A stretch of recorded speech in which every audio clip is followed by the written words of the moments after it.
Okay, so as I mentioned, today we're talking about the scenario builder. So the first question that we have to answer, of course, is, well, what exactly is the scenario builder? To kick things off, so the scenario builder is a tool. It's used to plan different project outcomes, helping you track budgets and profit, and providing you with real-time overviews of team costs and availability. Okay, that sounds very cool, but what does that actually mean?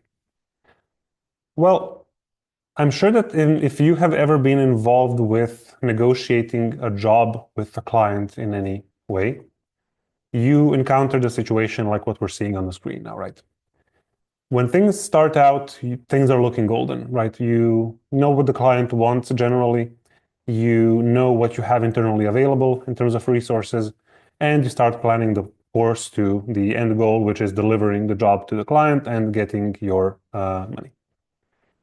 However, along the way, you run into complications. You had wanted John to do the design part of the work, but it turns out that John is away on sick leave, so Jane has to hop in.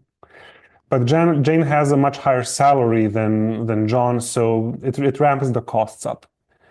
Okay, cool, but then we'll negotiate a slightly higher price with the client. All right, but then the client, if we're going to go with the higher price, the client tells us he wants the job done a month before time. And then, well, if we're going to do it that much in advance, then we can't have Jane either because we need to get in, I don't know, Courtney or somebody else. So it's just this something that can seem like a never-ending slide of complications and difficulties thrown your way. And this world can be quite difficult to navigate with something like an Excel spreadsheet or the like, simply because it has several parameters that affect it on different sides.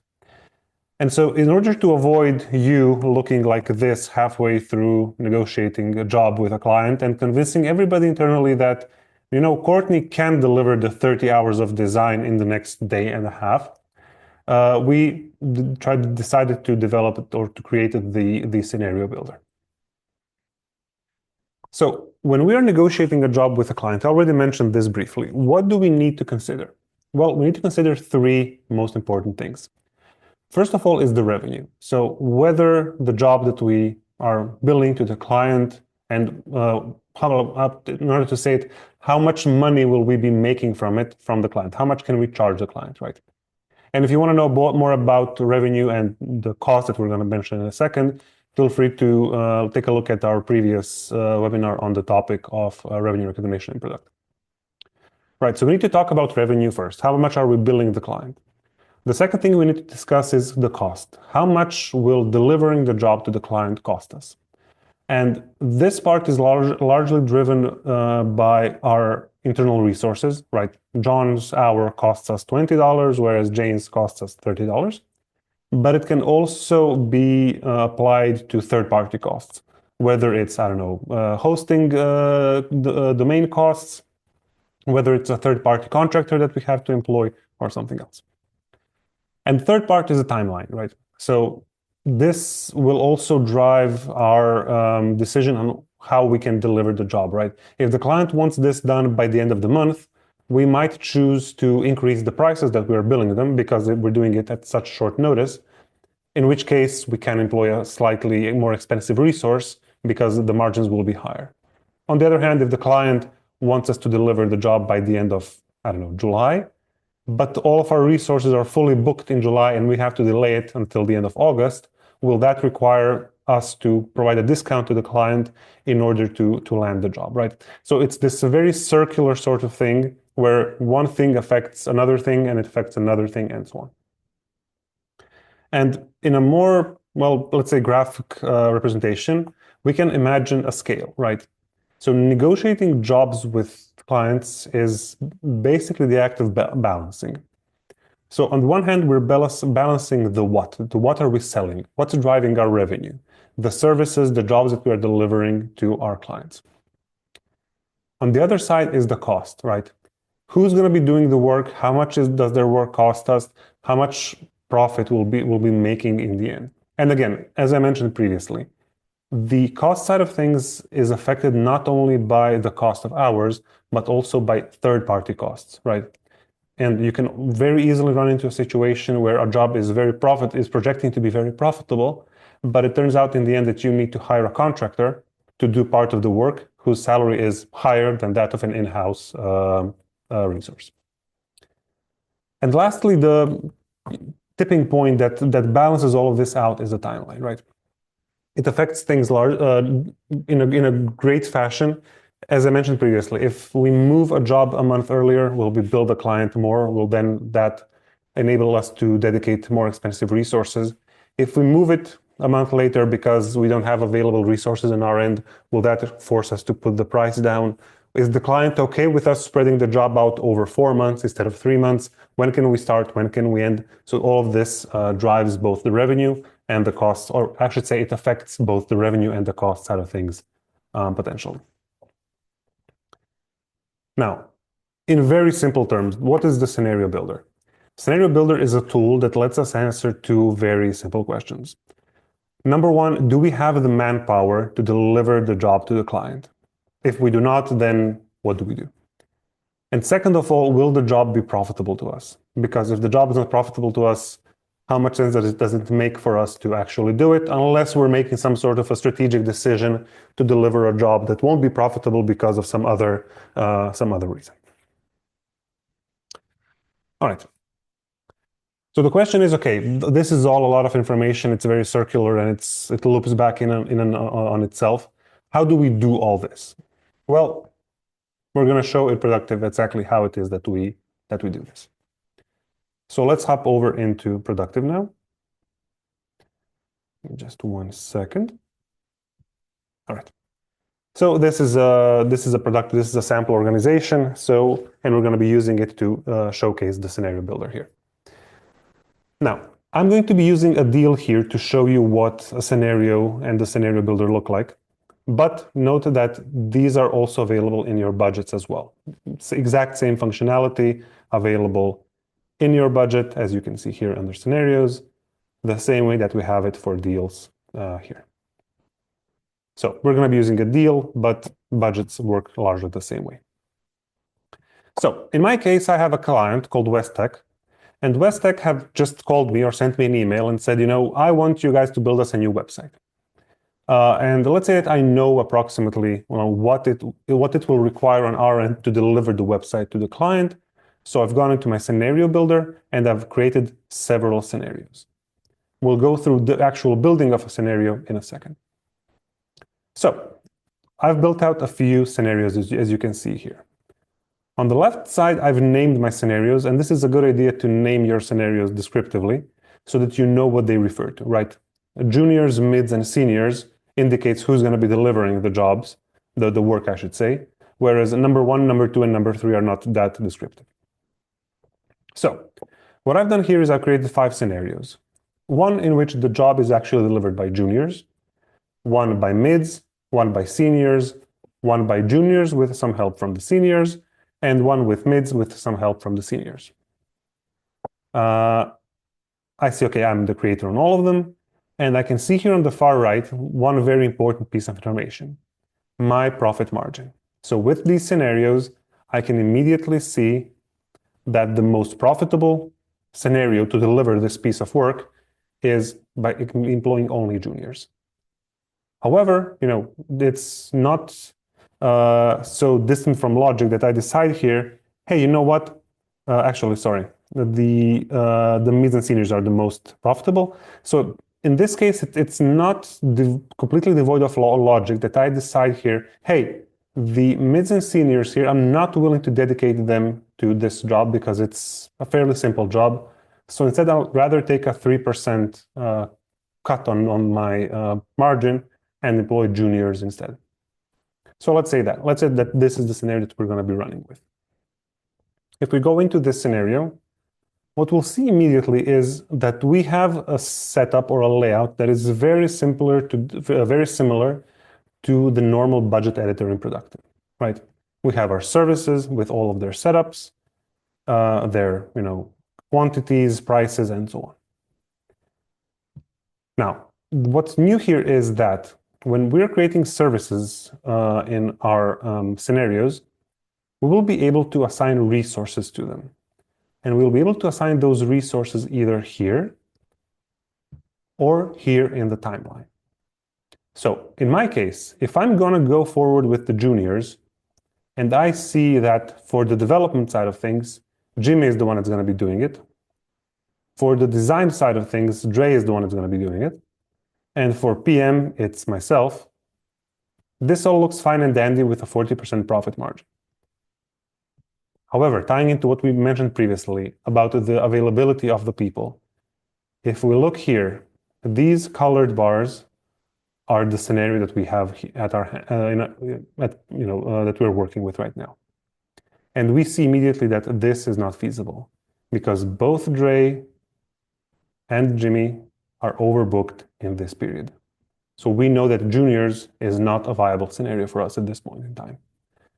So we would need to defer to some other setup here. Once we've chosen, let's say we're going to go with this one. So this is a scenario that we've slightly tweaked with the same juniors delivering the work, but being provided a little bit of help by some seniors and providing us with a project timeline that we can reliably deliver. Once we have this setup, once we're happy with both the revenue side of things, the cost side of things, and the actual delivery timeline, what we would do is we would say apply scenario, thus converting these hypothetical, theoretical services into actual services on our budget, and also populating our resourcing with the bookings that we have here.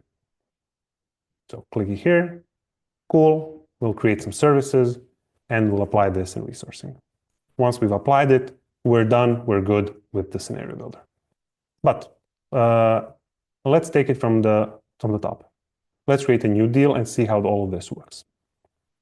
And also to run you through a few different, I would say scenarios, but maybe versions is the better word here, versions of how you might be using this scenario builder based on your own needs. Okay, so let's create a new deal. Let's create a deal instead of Westech. Let's do it for Galaxy News.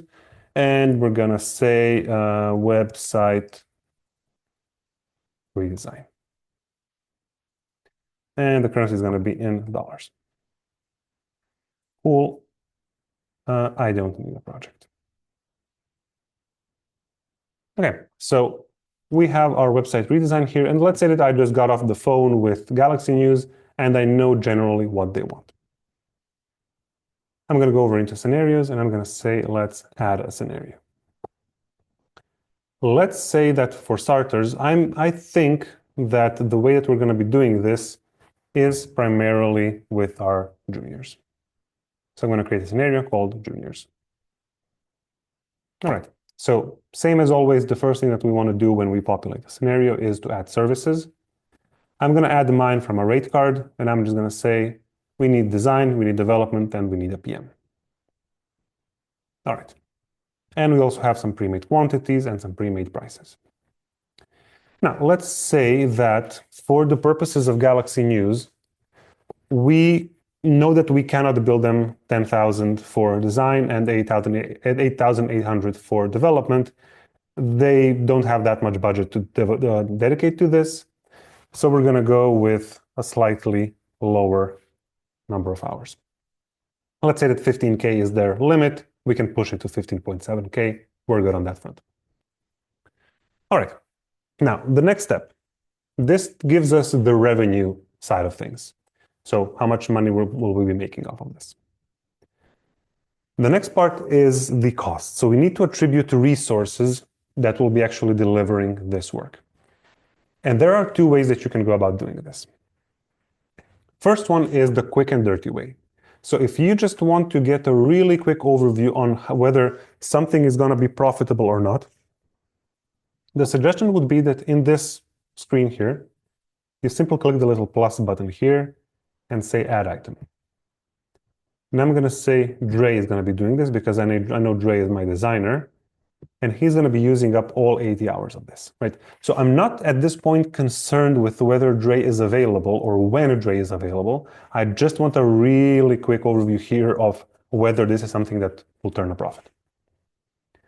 Development, let's say that Jimmy's going to be doing it the full amount.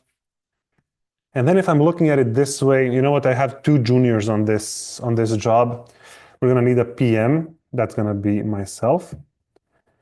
And with two juniors, I'm probably going to need at least let's say 30 hours. So 30 hours of PM and my profit margin is down to 50%. And I'm going to say, you know what? This is a good margin. I'm happy with this. And now I'm going to go over into the timeline and plan it out. The alternative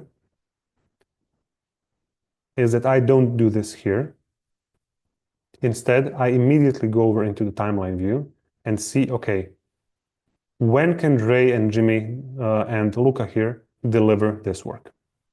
So let's do that. So if I'm going to go here into my timeline view, and here under all people, I'm going to just switch over to people assigned to this scenario. So currently it's just Luca, not very good. Instead, so what I want to do here is I want to say, you know what, give me Dre and give me Mr. Jimmy. Cool. So now with a little bit of help on that front, I can now see Dre, Jimmy, and Luca. All right. Now let's say that the client, they're not willing to actually do this in April. We need a little bit of leeway. So they're asking if we can actually do this in May. Okay, cool, let's check. So we're gonna add a booking here from the start until the end of May. And note that this is a hypothetical booking, right? This is a scenario booking. This will not be seen or visible in the resourcing. And we're gonna say this is a total amount of 70 hours on the service of design. Cool. Can Dre do this? Yes, he can. He still has 2 hours left each day. Cool. Let's do the same thing for James. Again, until the 1st, until the very end of May, for a total number, I think it was 80. But we can immediately check here whether I'm right or not. So actually it was 80 for design and 70 for development. Very small and quick correction here.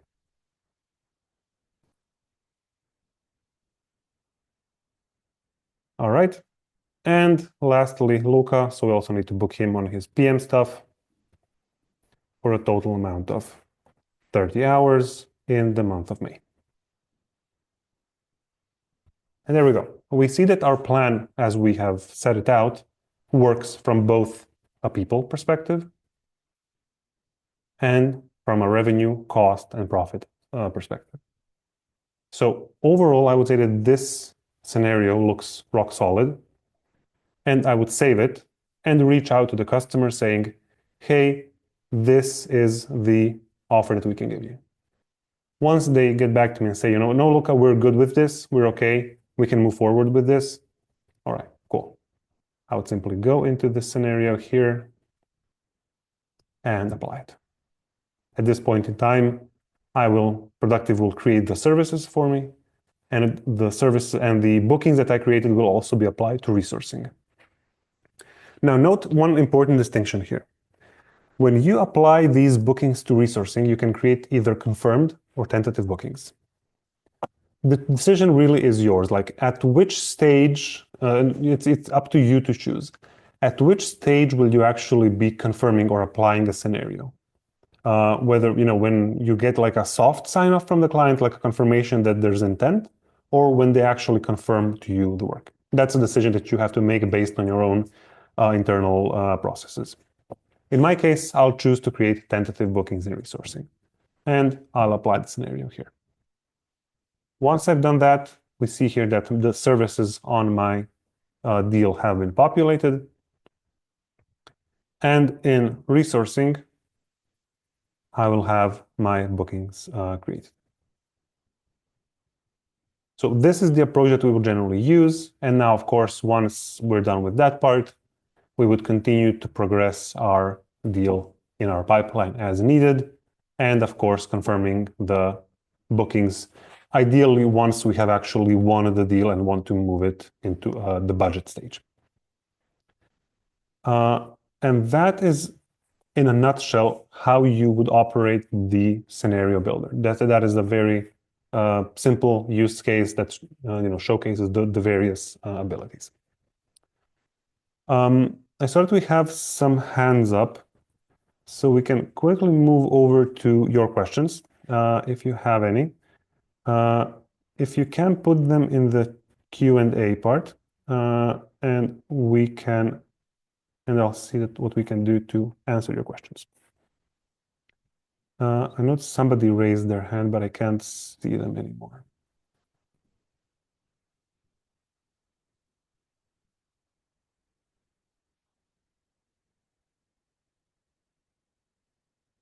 Okay, let's give it a second here, and then we'll go with that.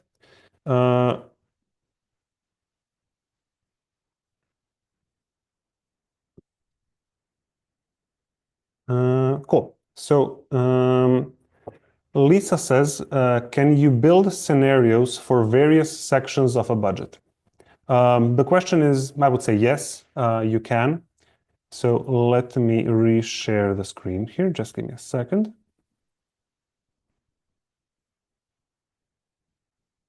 Okay, so we're back in productive. Oh, let me just hide all of this UI stuff. All right. So if I'm in my deal here, let's say that I'm just going to create a new deal here for us real quick. Create from scratch. Client this, web. Don't need a project. So now when I'm creating a scenario, let's just call it number 1 for now.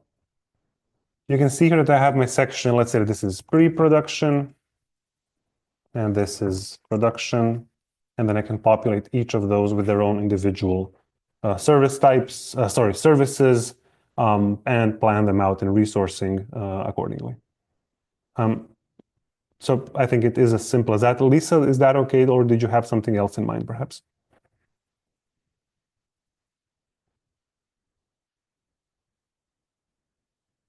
Okay. While we wait for Lisa, Lisa says that's good. Okay, cool, great. Thanks, Lisa. Thanks for your question. That's a good point. I forgot to mention the sections here. Somebody is asking if we are able to share the video after the call. Yes, we are. So I'll be. I think all attendees will be receiving the email by default after the event once we have it ready, and you'll always be able to access it on our website along with all the other webinars that we've created. Next question from Ivan, from how many employees in the organization this makes sense doing? Also, it requires to use calendar, resource center, and what other features to make this work seamlessly. The question of how many employees it makes sense, well, that's, I think, a question that is not necessarily a matter of quantity. Because we've seen this being used with agencies that have only a few employees, like less than 10, but also with agencies whose number are in the hundreds.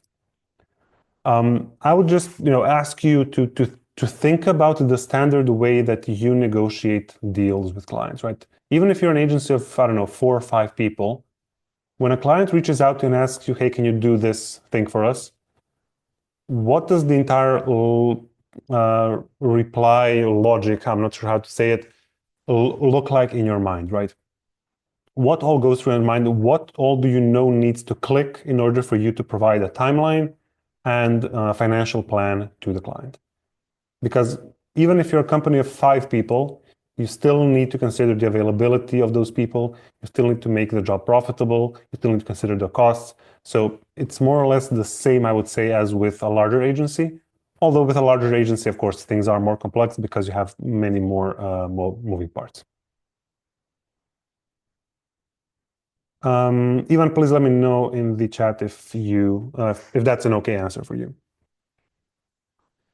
Somebody's asking, does this only work in the main account? I've been trying to follow in the sandbox, but aren't able to make those bookings. The sandbox should have the exact same feature as you do have on your main account. If you don't, please reach out to our support team because that's something that can be attended to, I'm sure. But yeah, for those that are unaware, the sandbox is a feature in Productive, which basically lets you create a duplicate of your existing organization, so that you can play around with various features, options, and so on without fear of messing up your actual production data. But yeah, please reach out to our support team. I'm sure this is something that can be sorted out fairly quickly. Okay, Kate's asking, what's the best way to build a scenario when using fixed pricing for pieces or assets? Kate, when using fixed pricing for pieces or assets. Okay, so I'm assuming that this means you are billing a fixed price to the client, right? In these cases, I would, again, this is more of something that's not that relevant for the scenario itself. Okay, you have a rate card for assets, cool. And do you build those in hours or in pieces? Or days versus pieces?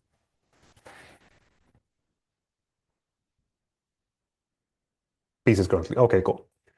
Yeah, this is something where I would suggest that you instead revert to building these out in hours or in days instead of pieces. Piece services in Productive are generally aimed or geared towards third-party costs or contractors or whatnot. But if you will be the ones delivering the job to the client, then you should generally build these out in hours or days. Now, I understand that I know that a lot of companies actually think in terms of pieces. Like, we're going to be, I don't know, let's say writing 50 articles for the client, and each article we are billing out at $100, right? It might be beneficial to take a step back and to think about the actual time that you know you will be investing in those articles, right? Because that $100 amount, it didn't just fall from the sky in your lap. You sat down, you probably thought, okay, we need to write an article. An article generally takes us 2 hours. The average salary of our copywriter is $25 per hour, and we want to make 100% margin, right? So the average article will cost us $50 with 100% margin. We want to make $100, right? That's the kind of stuff that you want to be thinking about when transitioning, I hope, from a piece setup to an hour or day setup. And once you have that in place, from that point on, it becomes really easy to actually plan all of this out. Kate, I know that I haven't given you a very straightforward answer, but I hope that that helps. Let me know in the chat, please, and if you have any follow-up questions. All right, let's move on. So Lisa is asking, we also have contracts that are a mix of time and materials and flat rate components. I assume a flat rate service line could just be one more aspect of a scenario that you could estimate the cost.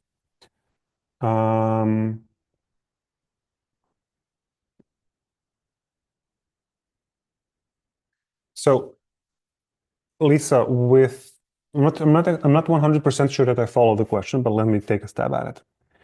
So when you are building a job, we did the job only with fixed, or as you call them, flat rate service lines, right? But if you have some time and materials dropped in the mix here, you probably know or can assume ahead of time how much time you will actually want to invest in those time and materials services, right? So you're also budgeting this to the client. You're telling the client, look, we're going to be billing you on a time and materials basis, but we believe that roughly it's going to be about 50 hours.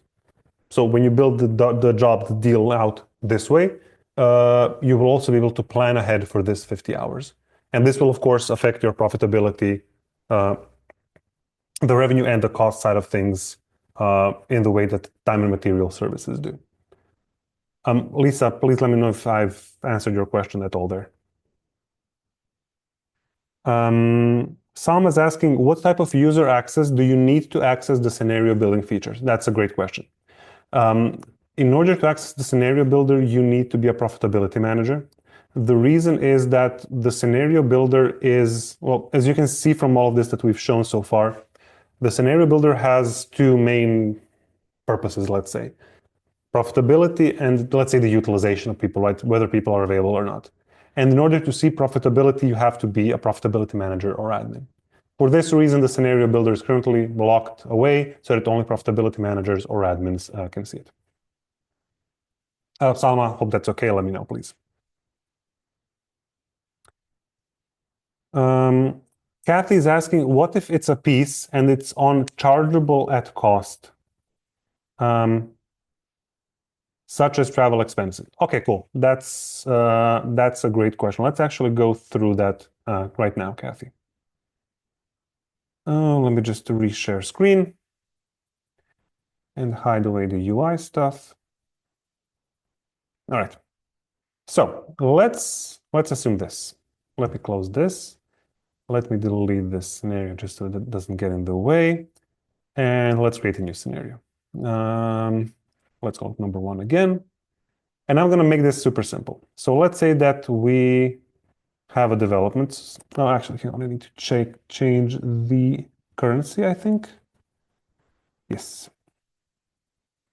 Can't use a rate card if it's in a different currency, right? All right. Edit, cancel, and let's add a service here from a rate card. I guess I didn't change that, but that's fine. Let's do it like this. So we're going to make it a fixed. Let's say that we're going to be doing some development time. Let's say it's 50. Price per unit is, I don't know, 80 euros per hour. But then we will also be adding some travel costs because we know that the client generally asks us to visit them on site.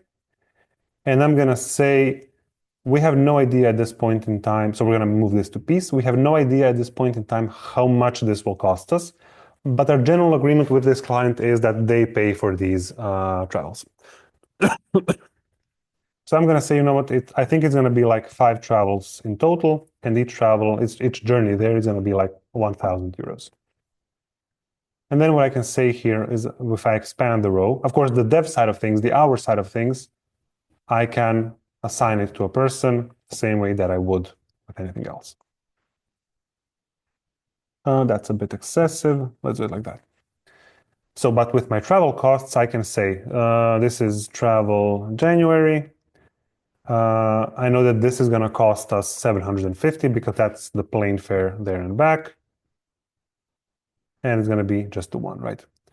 So if we go over to our next one, we can say, okay, travel in Feb. And we can say, you know what, this one's going to cost us 600. But we are billing each of these 1,000. Right? So we are making a little bit of a margin here on each of these. And you can see here as I'm adding more and more of these expenses, since we are paying less and less for each ticket in some scenario, but billing it out to the client at the same flat rate, our profit is actually consistently increasing. Imagine as an opposite, a scenario where we are paying 900 here, but then the plane fares go up, and here suddenly it's 1,100, and here then it's suddenly, I don't know, 1,200, right? So our margin is slowly starting to decline, and we might want to revisit with the client how much we are charging them. Let's say that we switch this over to 90, and suddenly we are making a profit. Kathy, does that answer your question? Please let me know in the chat.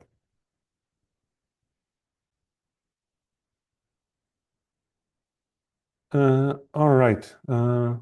That looks like all of our questions for now. I'm going to give you guys a minute more just to see if anything else pops to mind.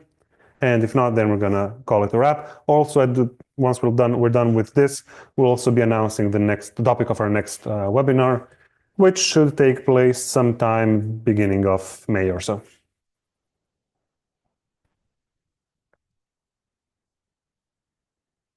Okay, cool. Kathy says that was helpful. So yeah, Kathy, I'm very glad that you asked because I could forgotten to go over how you can also factor in all of these third-party costs into your various scenarios.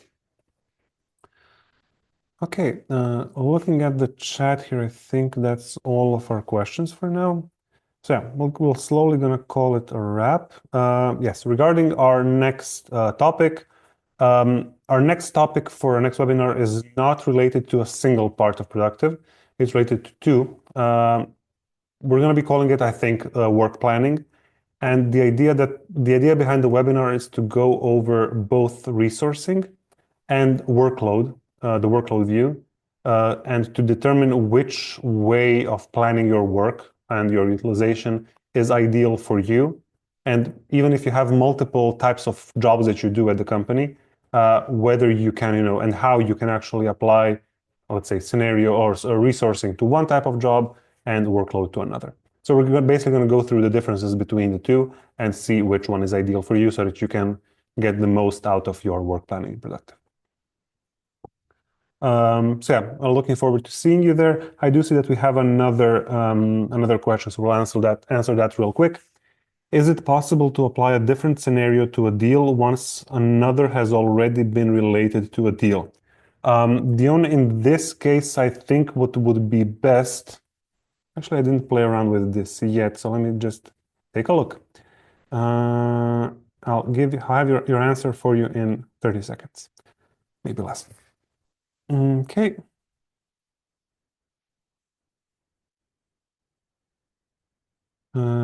Give me 1 second. So if I apply the scenario here, and then I go back here and I apply this other one. Yeah, you can actually override it. You can override the services, you can apply it to resource, and you can update the services.